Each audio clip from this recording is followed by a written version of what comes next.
Hello, everyone. This is Brad DeFries. I'm a program coordinator at the Syracuse University Environmental Finance Center. On behalf of the Environmental Finance Center, I'd like to welcome you to part 2 of our 3-part Rural Water Resiliency webinar series. Today's webinar is entitled Planning for the Newest Definition of Federal Waters of the United States. The Syracuse University Environmental Finance Center facilitates the development of sustainable and resilient communities throughout U.S. EPA Region 2, across the U.S. and internationally. SUEFC enhances the administrative and financial capacities of state and local government officials, nonprofit organizations, and private sectors to make change toward improved environmental infrastructure and quality of life. I will be providing some technical support for today's session. Please take a moment to observe your GoToWebinar control panel. Most of the functions are self-explanatory, but I'd like to draw your attention to the questions section on your control panel. During today's session, you will be kept on mute to ensure audio quality and minimize background noise. Should you have a question, please type it into the GoToWebinar question dialog box. With over 65 registrants for today's webinar, we will try to get to as many questions as time allows. Today's presenters have consented to share their presentation slides with you, and we will make the slides available as well as a video recording following the webinar on our EFC website, efc.syr.edu. Please allow 1 week for the processing and posting of these materials. With that, I would like to introduce our presenters. Terresa Bakner represents clients in permitting, administrative, and enforcement proceedings before state and federal agencies, such as the New York State Department of Environmental Conservation, the New York State Department of Public Service, the United States Army Corps of Engineers, the United Environmental Protection Agency, and OSHA, among others. Ms. Bakner specializes in obtaining land use approvals for commercial, industrial, and residential projects, as well as energy projects. Such projects require her expertise in brownfield redevelopment, wetland laws and regulations, protection of endangered species and critical habitats, and the preservation of archaeological and historic resources, as well as local and state zoning laws. Ms. Bakner is the chair of Whiteman, Osterman, and Hanna's Clean Tech Practice, which was established to support the rapidly expanding business sector focused on cleaner energy technologies. Barbara Beall is a principal and director of natural resource services at the Chasm Companies. She has 30 years of practice in wetlands and ecological resources, including 5 years in the Corps of Engineers regulatory branch. She regularly provides seminars and workshops in areas of wetland delineation, regulation, and permitting groups through American Council of Engineering Companies, New York State Society of Professional Engineers, Wetland Training Institute, and others. Barbara is also a certified professional wetland scientist, past board member of the Society of Wetland Scientists Professional Certification Program, and past chair member of the New York State Wetlands Forum. And with that, I would like to hand over our presentation to Teresa and Barbara. Hello, everybody. Brad, can you hear us? Are we speaking through the system now? Yes. Okay, cool. So I'm Barbara Beall. This is the voice of the person holding the magic 8 ball. And Teresa? Hi, glad to have you here, and thanks to Brad for inviting us to do this. We have a lot of interesting topics to talk about today, so we'll pop right into it. And obviously we're holding the magic 8 ball because we might not know everything here. Every so often you shake that magic 8 ball and it says, answer unclear, ask again later. We'll see whether or not we can clarify some of the information associated with waters of the United States. And there will be time at the end to ask questions. Brad's going to be handling that for us, and we're happy to answer any of your questions that we can. So we're going to start in the sort of back to the future mode. How did we get where we are right now? As many of you know, currently the Army Corps of Engineers is implementing its old definition of waters of the United States. And that definition of waters of the United States was developed over many, many decades based on decisions made by the United States Supreme Court. There has not been any legislative action in living memory on the Clean Water Act rule. So we're going to talk about the cases, some of the cases that contributed to the definition of waters of the United States that we have, and the definition of waters of the United States, which was put out and became effective for a very short period of time in August and September of 2015. We're also then going to let you know what we know about current activities in the courts and Congress, and most importantly, from our perspective, because we do try to think practically, is how to prepare for the changes that are undoubtedly ahead. So basically, you know, the Corps of Engineers regulates things, and they've regulated things for a long time, actually since the 1800s with the passage of the Rivers and Harbors Act, which allowed them to regulate activities, mostly work and structures in navigable waters.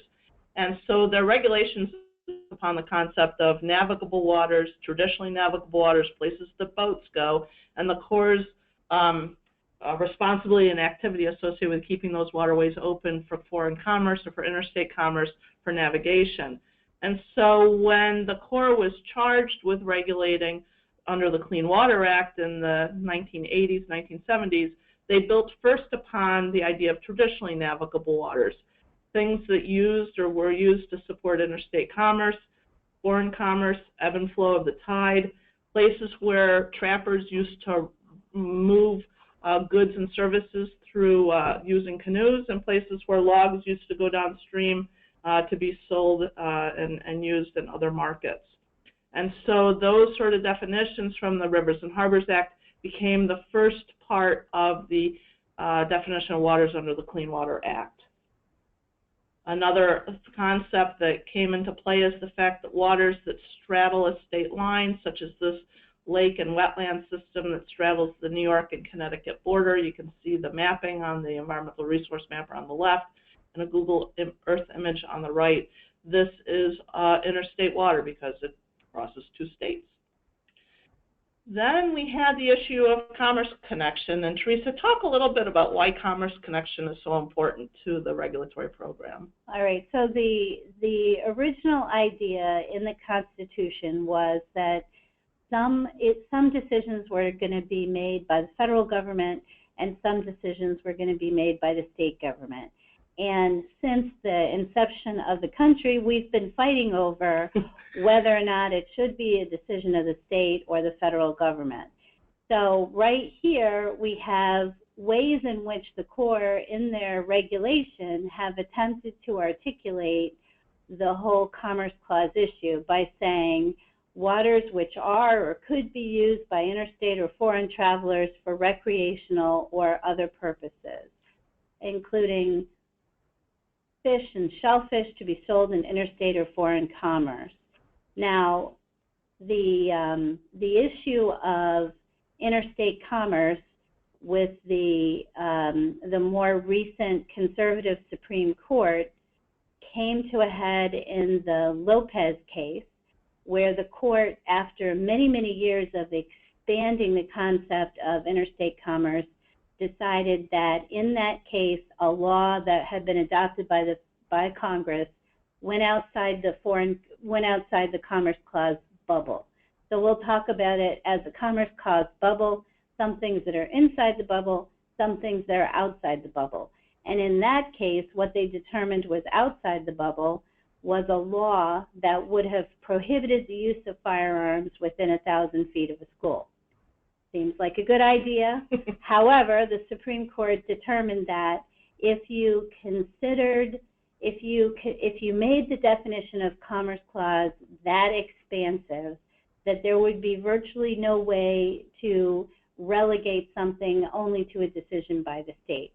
So that was the first case that was an indication to people that things had changed and that the concept of interstate commerce wasn't just going to infinitely expand.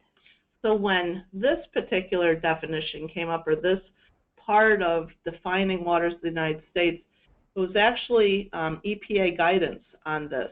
And it was around 1986. I remember it well because it was like 3 weeks before my wedding. And we were sitting in our office at the Corps of Engineers in Philadelphia, and I had just gotten a walk as a wedding present from the office, and we were discussing the different connections, and one of the things that came up was the idea of migratory birds now being a way of having a connection to interstate commerce. And we all sat around going, migratory birds? Really? We're regulating people looking at migratory birds? Huh.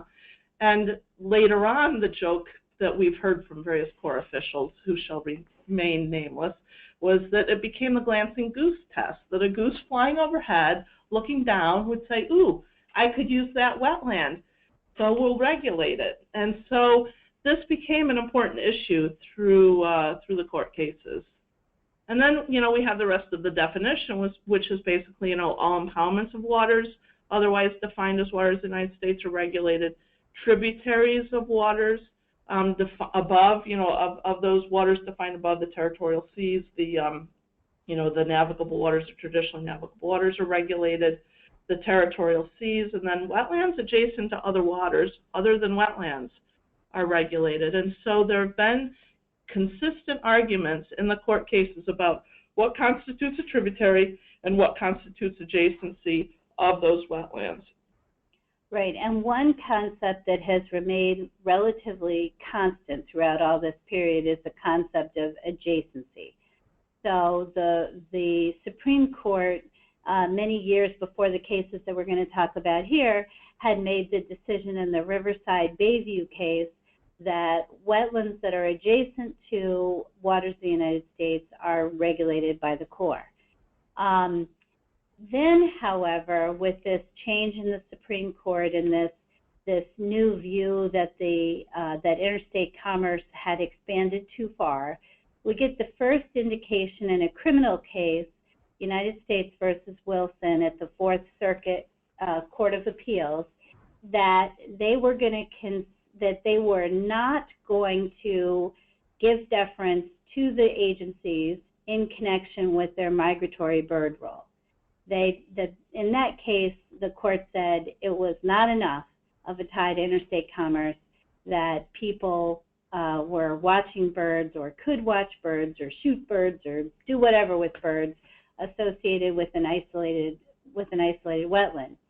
Then in a different case, which went up to the United States Court of Appeals, the court determined Supreme Court determined under SWANK, or Solid Waste Association of Northern Cook County, that the Army Corps of Engineers, as well as the EPA, because the EPA had helped in making this decision, those agencies had decided that an area that was essentially an excavated area as part of a quarry, which the Solid Waste Agency in Northern Cook County wanted to use for a landfill, would constitute a water of the United States.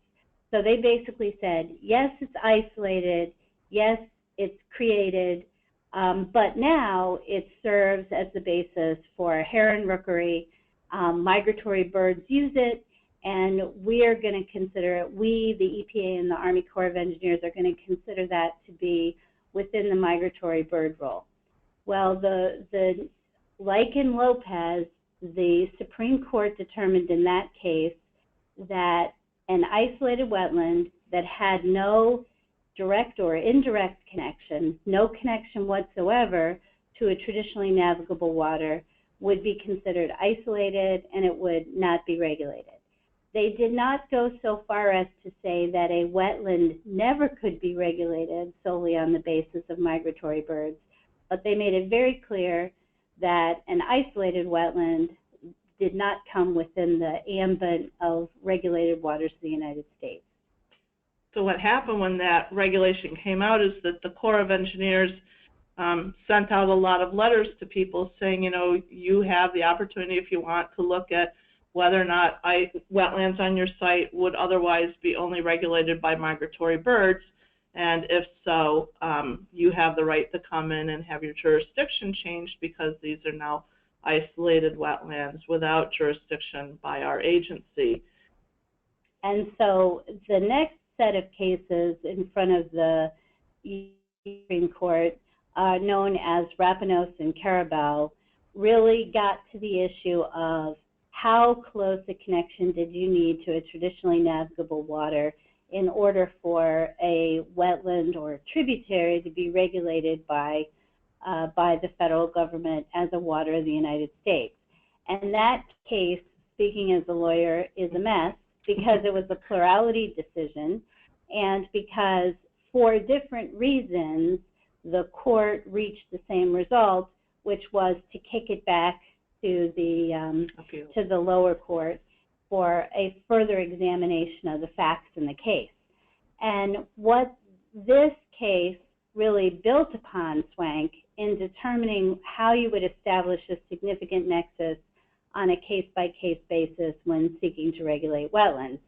And it's worth mentioning that no matter what view the various justices took, they all had the following advice for the agencies, which was do regulations, stop trying to do this by guidance, adopt regulations.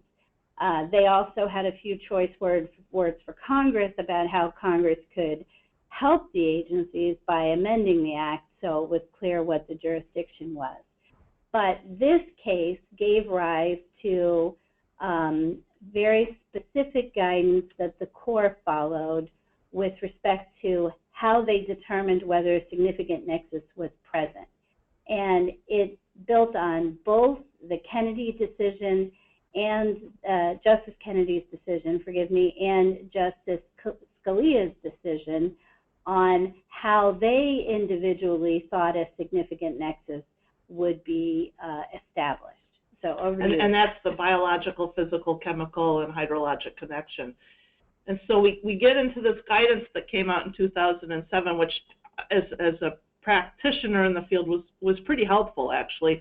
A few more examples would have been nice, but it really sort of, when they finally came out with the jurisdictional form instruction guidebook, has been very helpful to us to see what it is that the Corps of Engineers and EPA are looking for in terms of guidance.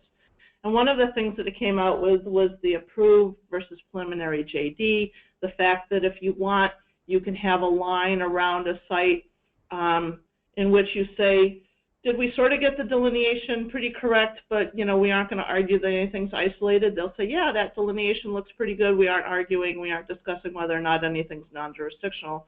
Versus an approved JD where you argue that a wetland is not regulated because of a lack of significant nexus, and you put that information in your document describing why you're proving that something doesn't exist. Very odd to prove that there's not a nexus because you're proving a negative. And it can be difficult to prove a negative, but you can do it, and we've done it.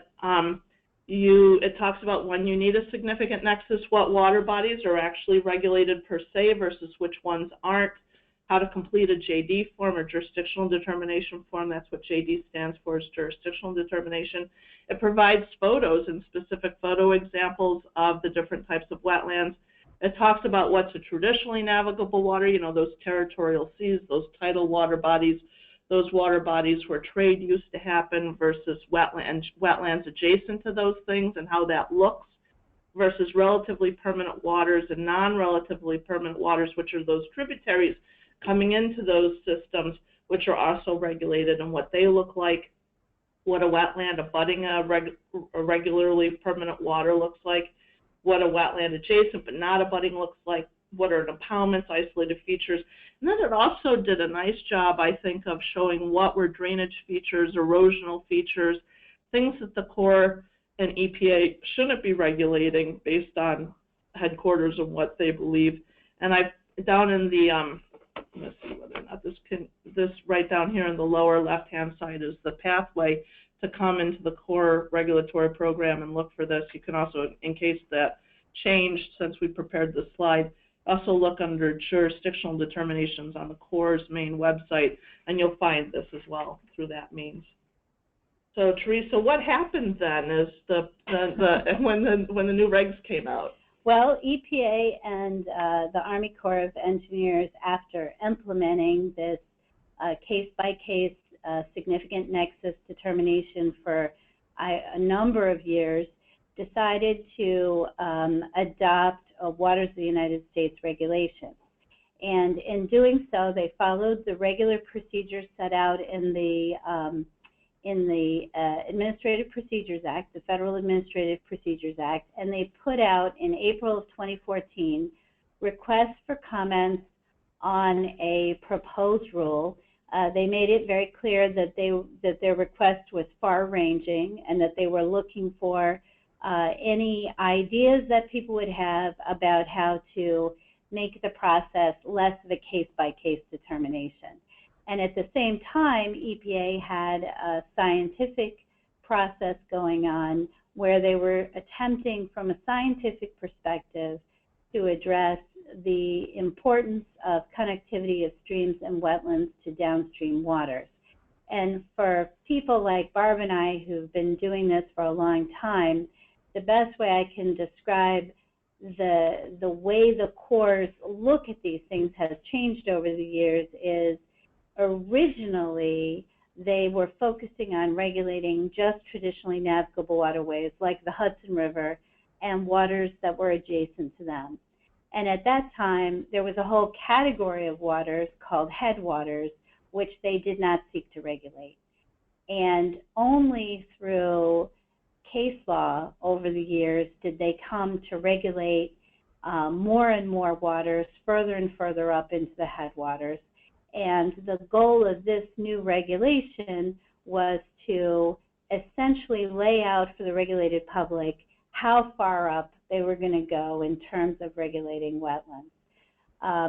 You know, there was nothing remarkable about this approach. That's the way in which most regulations are adopted. The comment period was extended at the request of the public, and it was extended for a substantial period of time. They completed the scientific analysis that they were doing as the basis. All of this information, of course, can be found on the EPA website, and there were, based on what I have heard, there were millions and millions of comments. So there was a lot of public interest in this rule, not surprisingly. So under the proposed regulations, the ones that they actually published in the Federal Register when they put out the comment period, there were some expansion to the existing definition, but they really were subsumed by these two paragraphs that are on the screen, okay? So they talked about wetlands that were alone or in combination with other similarly situated waters, including wetlands located in the same region that would have a significant nexus. So the largest difference between these proposed regulations and the final ones that were adopted was the expansion of the definitions to include limitations based on numeric criteria. And so those new regulations came out in June 29th. They were not discussed with stakeholders before they were put out. So literally people were reading them, after they were published in the Federal Register, and they didn't become effective as is common until August 28th, 2015. They were significantly different than the proposed rule, and they were also significantly different than what the Corps had been implementing in many areas of the country. It was in the Federal Register. The other thing that it did not cover was the transitional period where you might have a project that had a jurisdictional determination under under the old rule, but the new rule was going to take place. So we just didn't have any idea what was going to happen in June. So. And so one of the things that I did, and you'll see this in your handout, you have a handout that sort of is color-coded, and as a scientist and someone who deals with regulatory policy and trying to explain this to my clients, is I went and I highlighted it in different colors. And I highlighted what was, so the green is my sort of what's different, like how is it organized and what am I thinking about. The blue is what's the same and the yellow is what's different. And so you can see here, these first three paragraphs, I'm hopeful that my mousy pointer is doing things. You see items I, and III. These are your traditional navigable waters, your interstate waters. These were the first slide that we talked about when we talked about what TNWs are. Nothing changed there, so that's the same. The impoundments is pretty much the same. So the first four portions of the regulations, old to new, stayed the same. And now we get into tributaries, and because of the way the tributaries are defined in the new regulations, that's a little bit different. This is different words about oxbows, what are wetlands, but that's not a big difference.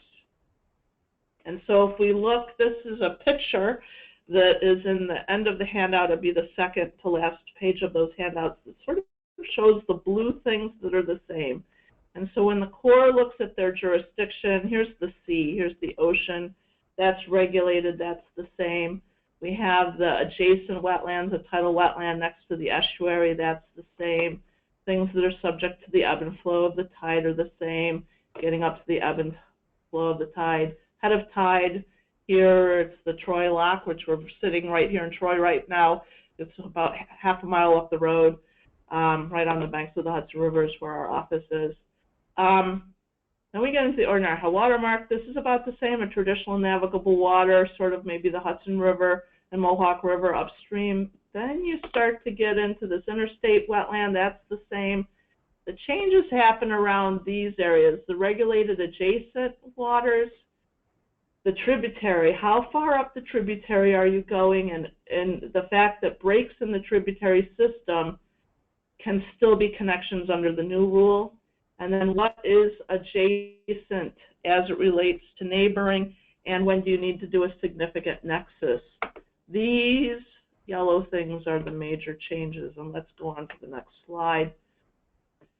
So here are a series of types of wetlands which we don't have in New York State. You might have them in some other parts of, there's a couple people here from Georgia, Maryland, maybe, I think on the slides, that have some of these Carolina Bays, Delmarva Bays. We deal Delmarva Bays in Delaware. I used to work for the Corps of Engineers in Philadelphia, and Delmarva Bays and the wetlands along there were very difficult to deal with. These types of wetlands require they can be looked at in groups to see whether or not they can be categorized together as substantially similarly situated, or done on a case-by-case basis with a significant nexus. But this isn't something in New York State that we particularly need to worry about, so we'll jump. But this is, like Teresa said, this is where the wheels came off the DeLorean. This is where the substantially different things happen. And these are situations where if you have a water located within a 100-year floodplain of one of those navigable waters, all waters located within 4,000 feet of the high tide line, where they are determined on a case-by-case basis to have a significant nexus. They would be regulated. For waters determined to have a significant nexus, the entire water is regulated if only a portion is within the 100-year floodplain of a traditional navigable water or within 4,000 feet of the high tide line or ordinary water mark.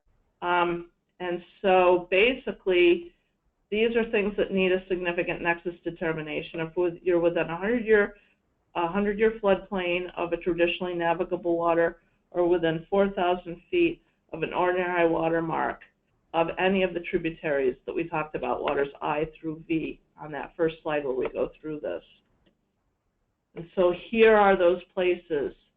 This could be an otherwise isolated wetland, which previously would have been regulated just by, or no longer regulated because of migratory birds. It's out in the middle of nowhere. we're more than 4,000 feet, or we're at 4,000 feet. If we're at 4,000 feet, a significant nexus determination might be needed there now, where in the past, talking to the Corps of Engineers, if you're that far away, you don't have any water flowing out of it, you don't have a physical or chemical connection as far as you can see, generally the Corps would have said, yeah, that's an isolated wetland. It only would have been regulated because they're migratory birds. We don't have to do anything else. Here's, a water before, is it bigger or smaller, more than or less than 4,000 feet away, determines whether or not you need a significant nexus. Generally, in New York State, because we have so much water here, everything is within 4,000 feet of a tributary. We can't think of a project site where we're more than 4,000 feet away from a tributary. And then we have this ephemeral water body. Here it becomes perennial, and then somewhere here it would be intermittent, and then it becomes ephemeral up at the top. If that ephemeral stream is ephemeral because it's going, has gone through a boulder system, or is a little teeny tiny drainage ditch that doesn't flow a lot, but above it is a water, is that a connection through there? That is one of those questions that we have, and again, that's one of those case-by-case situations. And down here, we do have what's not regulated. So to put this succinctly, because Teresa and I, as we were practicing this today, we tried really hard to make this succinct. Let's go through it. These are regulated. All traditionally navigable waters, places where you had people moving goods and services. All interstate waters and all seas, and all impoundments of those things. These are items little I1 to little I4. Those are regulated. That's the same as before. Next, all tributaries of those things are regulated. That's sort of the same, but a little bit different because of some of that language about ephemeral streams going through boulder fields, culverts not being a break in that connection. That sort of codified guidance, sort of the same but sort of different. All wetlands adjacent to those tributaries is regulated. The things that are regulated per se, without requiring a significant nexus determination, are, you're having your pens out right now, I can hear you scribbling furiously, are those things within 100 feet of those tributaries, those wetlands and aquatic resources within 100 feet of the ordinary high water mark of those tribs or the high tide line. Those things that are within a 100-year floodplain and within 1,500 feet of the ordinary high water mark. Typically, our 100-year floodplains in this part of the world are a little bit narrower, but if you're within a 100-year floodplain within 1,000 feet of the ordinary high water mark, and all waters within 1,500 feet of a traditionally navigable water, items I through II. That's per se, and basically what that is codifying the guidance that we've been working with. The things that you need significant nexus for are things within 4,000 feet of a covered tributary, and then also looking up the tributary system at those things of ephemeral streams where significant nexus determination needs to be made to see whether or not that break in the flow constitutes a breakage of that significant nexus. So we're looking at how far up the tributary you go and how far out you touch is basically what is the break between a significant nexus and a per se regulation. And again, this is where those concepts come from, which is how adjacent, the definition of adjacent, which usually meant bordering, contiguous, or neighboring. Well, what they did is they really took the word neighboring down here and the definition of neighboring, and here they're putting those numeric guidelines, which never had existed before, that Teresa talked about. Now they're placing numeric guidance onto the definition of neighboring that hadn't existed before. And then the tributary discussion, here's the language here about bed and banks, ordinary high water mark to qualify, but they talk about natural, man-altered, man-made waters, includes rivers, streams, canals, ditches, not excluded under paragraph 2 of this section, and that's the paragraph that talks about stuff that's not regulated. It doesn't lose its status if it goes through a bridge, a culvert, a pipe, or a dam, or one or more natural breaks like debris piles or boulder fields, or that flows underground. Streams that flow underground. This happens, and Teresa and I are familiar with this happening in the Catskills on some of our projects, where you'll be way up on a mountaintop, there'll be a little tributary, a little tribulate, and then it just runs into this pile of rocks. You have no idea where it goes. You can't follow it. It doesn't pop out of the bottom. You might find something down at the bottom of, 3,000 or 4,000 feet downstream, where you sort of say, well, maybe this is the same thing, but I'm not sure if I followed it correctly. Am I still here? The other thing that happens, obviously, is because of that 4,000-foot adjacency issue, that also is pulling that in under a significant nexus. Right, and they also identify here streams flowing underground, like it's relatively common in karst formations, which you also find in this area. But basically, what they did is they defined a lot of terms that the court was not comfortable with in the Carabellis and the Rapinos case. The concept of and they expanded the concept of adjacency to include neighboring resources, and they defined how they were to be considered neighboring or adjacent based on distances in the field, which was a new thing that has not been done before. A lot of this other definitions were the same or codified from where we were based on guidance that had been provided, regals that were RGLs, was the Regal Regulatory Guidance Letter by the Corps of Engineers. So it took some of that miscellaneous guidance out of the nationwide permits and other places and sort of plopped them all in the same set of regs. So how does this affect us in the real world? Well, this is a project that I was working on right in the middle of this change. This is the Harlem Valley Rail Trail Association project. It's a linear project taking an old railroad right-of-way from one place to another place and turning it into a bike path. And as part of this review, we had a couple of wetlands out there that were in the rail trail because the rail trail was pretty impervious and the wetlands had sort of grown up around the edges of the rail trail. And it would have been very difficult for the state parks and for the Rail Trail Association to get permits to, put material over the top of those wetlands in order to have a bikeable pathway surface. And so we had done the delineation under the old regulation, which is the current regulation, and then the new regs came out right as we were getting ready to hand in the report. And so we went back and re-looked at the report to see whether and how these regulations changed what we thought about the otherwise isolated wetlands on the site. And we actually did a table or a discussion of those isolated wetlands in the regulation under the old and the new jurisdiction.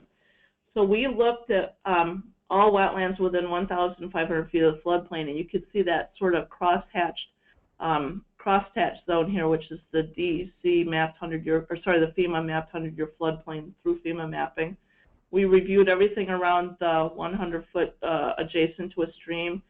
The entire study area, which is this orange line, this is our project, the entire study area is obviously within 4,000 feet of a trib. And most projects will require a significant nexus determination because of that 4,000-foot rule. Here are the two wetlands that were sort of isolated. I put the big circles, but it's sort of an area right here and an area right here. This wetland, we thought maybe there was a little flow off into a pond, which went down a little drainage channel underneath a road to someplace here and sort of disappeared. We have our big tributary, the Roll of Jansenkill, right in this area. So with the Corps of Engineers who came out and looked, we looked at the flow path here, and we found in the woods, right in here, a place where we had flow above and no flow below. And clearly the flow is dissipating into the ground, and the Corps looked at that. We had a wetland here that was flowing off-site into a mowed lawn and no evidence of a tributary system, and that would have been right here. And the Corps made a decision based on, and by the time the Corps made the decision, we were back under the old regs. The Sixth Circuit Court of Appeals had stayed the decision, and the Corps determined that it was not. Those two wetlands on our project site along the linear path were not regulated. I think that they probably would have made the decision under the new regs, but this sort of shows the sort of investigation off of your project site that you end up doing using aerial photographs, using in-field walking on other people's properties. Please, sir, may I look at your stream? Where does it go? By hook or by crook, to go out and look really hard to see where water flows, and it can be pretty intensive, especially on linear projects, because you're looking at a variety of water bodies in different locations to see where they go.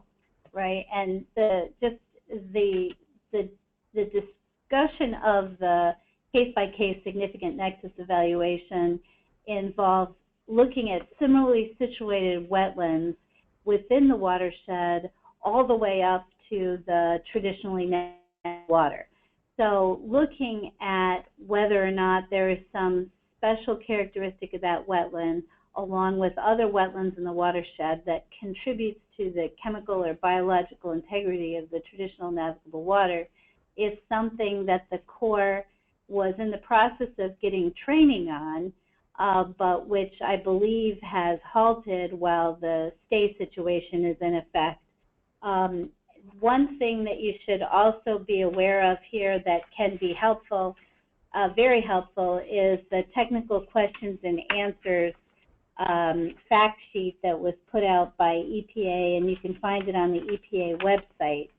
And it answers questions like grandfathering, you know, when a JD is going to remain in effect or not. It also answers questions about what you do when you have a tributary and you don't have any mapped FEMA floodway. So, and we'll talk about that a little bit more a little bit later as well. So the next things are those things that are not regulated. And in many cases, these things that are not regulated were covered previously by guidance issued by the Corps. And that would be the waste treatment systems and prior converted cropland. One interesting point with respect to the prior converted cropland is that they've now moved into a situation where any final authority regarding whether something is prior converted cropland or not remains with EPA. And that was kind of a sticking point previously when people were going to NRCS to get determinations about prior converted croplands. They also added some more guidance regulations with respect to ditches and when ditches are regulated and not regulated, which was helpful. They also looked at irrigated areas, and my personal favorite, well, Barb likes the small ornamental waters created in dry land. The stormwater control features constructed to convey, treat stormwater created in dry land. That's very helpful because, as we all know, DEC's guidance on control of stormwater and how you design those systems really leads you in most cases to create wetlands where you can't do infiltration in particular. So it's nice here that that's kind of addressed the issue regarding stormwater basins that were not created in wetlands. Yeah. So. And when she said DEC, that's our state agency, the New York State Department of Environmental Conservation. I'm sure all states out there have a state agency that regulates stormwater. And so here's some pictures of some of these non-regulated features. I need to get a stormwater basin on this picture. You know, a little ephemeral, very, very ephemeral, little sort of no ordinary high water mark, little drainage path from a rainstorm, erosional features, a swale, which might have water in it sometimes but has no watermark, no wetland characteristics, and then my favorite little ornamental pond. And so what's going on right now in Congress and the courts, Teresa? Okay, well, the Sixth Circuit Court of Appeals has been the focus, if you will, of efforts to challenge the Army Corps of Engineer rule. originally, when the rule became effective, there were challenges in many district courts and as well as in federal courts of appeals. And the Corps and EPA were continuing to regulate in those areas in which the rules had not been challenged. And in our area, which is the Second Circuit Court of Appeals, there is no challenge that I'm aware of that has ever been pending or been brought with respect to the constitutionality of the rules. However, in the Sixth Circuit Court of Appeals, there was an appeal that was made, and the Sixth Circuit decided that the arguments made by those challenging the rules were sufficiently strong that they needed to put a nationwide stay on the rules to preserve the status quo while they were making their decision. Now, from a practice in front of the federal court standpoint, this was a surprise to many people. Generally, decisions made in the Circuit Courts of Appeals do not result in stays that would apply in areas outside their jurisdiction. So this was unusual. The other thing that was unusual about it was the issue of whether or not the Circuit Court of Appeals even had jurisdiction, subject matter jurisdiction, to hear the challenge. So the first controversial thing the Sixth Circuit did is it put out the stay. And then after the fact of putting out the stay, they made a decision which was controversial even among the judges on their own bench as to whether or not they had the authority to review the regulation. So it's highly technical points of appellate jurisdiction. Legal mumbo jumbo is how I would call it, Teresa. Right. So a majority of the judges decided based on different reasons that they had subject matter jurisdiction, and that decision came out in February. And it was a decision of a few of the judges, but not all of the judges. So then the people that were unhappy about that decision asked the court as a whole, all the judges, to look and see if they agreed with the decision of just some of the judges. And then in April, very recently, the court came out with a ruling. It was on April 21st, 2016, so not long ago at all. They decided that that the petition was not going to be heard by the full court. They said no judge has requested a vote on the suggestion for rehearing en banc. So essentially, they left it where it fell. So now the Sixth Circuit is in the process of deciding, we believe, whether or not the regulations were appropriately adopted. And the challenge about that is really constitutional. Did they exceed the bubble of interstate commerce? And the challenge is also procedural, which is, did they follow the Federal Administrative Procedure Act appropriately because they put out final rules that were substantially different than the proposed rules? Were they so substantially different that that was somehow a procedural violation? So we are all on hold, and what I tell all my clients is, I have no idea what the court's going to do. Whoops, go back one. What the court's going to do, or when they're going to make their decision. So you really, you need to be making sure that you're protecting your ability to move forward under the current regulations. There was an abortive attempt for Congress to void these WOTUS regulations, and that was vetoed by the president. And since then, everybody's been a little distracted, and I'm not aware of any additional congressional activity with respect to waters of the United States. So the next thing is, how do we prepare for these changes? First of all, I think we've got to be realistic and assume that either this rule will eventually be adopted, or a new rule will eventually be adopted, which expands the definition of waters of the United States. So what can you do while this is going on? Well, one thing you can do is follow the guidance that was issued by EPA and the Corps, and be careful to let nothing lapse. Keep all your permits in effect.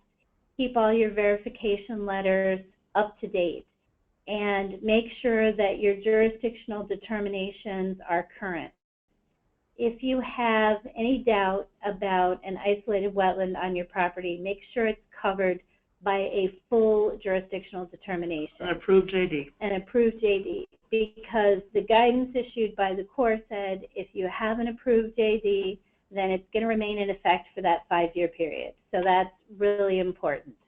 And during this period where we have a large amount of uncertainty, you should work hard to obtain jurisdictional determinations and permits under the old rule. And the other thing, which is equally important, is to the extent there's any training in the new rule, and particularly in the concept of how you evaluate the importance of similarly situated wetlands and looking at isolated resources, get that training. And if you can, in your area where you work, collect basic desktop information that may be needed in looking at similarly situated waters of the United States. I've also said to people that it's really important to let clients know that these new rules are there and that we don't know what's going to happen. I mean, the Sixth Circuit Court of Appeals can make a decision any day that the regulations were adopted appropriately, and then they would immediately come into effect. So this is a very uncertain, timing uncertain type of an activity. And we just need to also make sure where you have a municipal project, which may occur over a long period of time, you have to make sure that, you know, if you're going to need to change anything, that you somehow address that in the process so that you're, you know, that you're not having a lot of change orders in the future. I mean, it may actually be cheaper to assume that something is going to be jurisdictional, get the permits and approval, and move forward in that way, because municipal projects can take years to complete. And the other fly in the ointment here is the fact that the nationwide permits come up for redo next year. So the Corps' nationwide permit program is up for renewal next year, and so you'll start to see. One hopes it doesn't change much because this is enough uncertainty, but you know that also will come up and change things a little bit probably. Although that has been a relatively stable process for the past for the past 2 go-arounds. So Brad, we're done. I'm going to just go to our we had questions from before. We aren't going to do questions. We're going to do questions and answers from you guys. Here's our contact information for you guys to have on your slides. Brad, open it up to questions. Okay, just a couple so far, so for anyone who has a question, go ahead to the questions panel and type it in.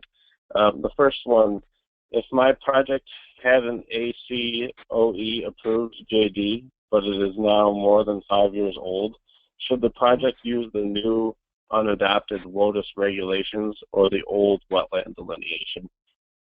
They should use the old wetland delineation regulations and get it renewed right away. The guidance, EPA has not issued new guidance on this point, but they, prior to the effective date of the regulations, which would have been August of 2015, they determined that if you had an existing JD and it was still unexpired, that they were going to honor that JD, which meant that you would go under the old rule.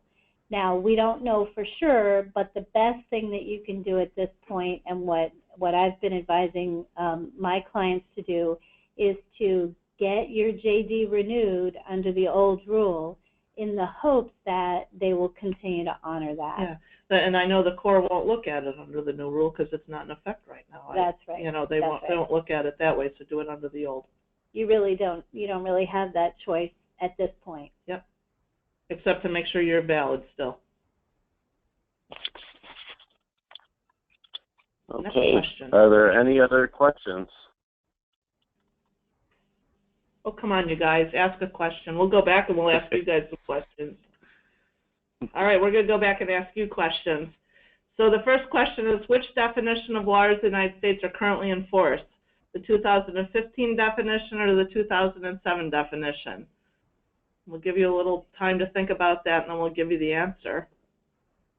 The answer is the 2007 definitions. As of today's slideshow right now, 2 o'clock on Thursday, the, what are we, the 12th or 13th of 12th. Yeah, of May, the 2007 definitions are in effect, but you know it could change any time.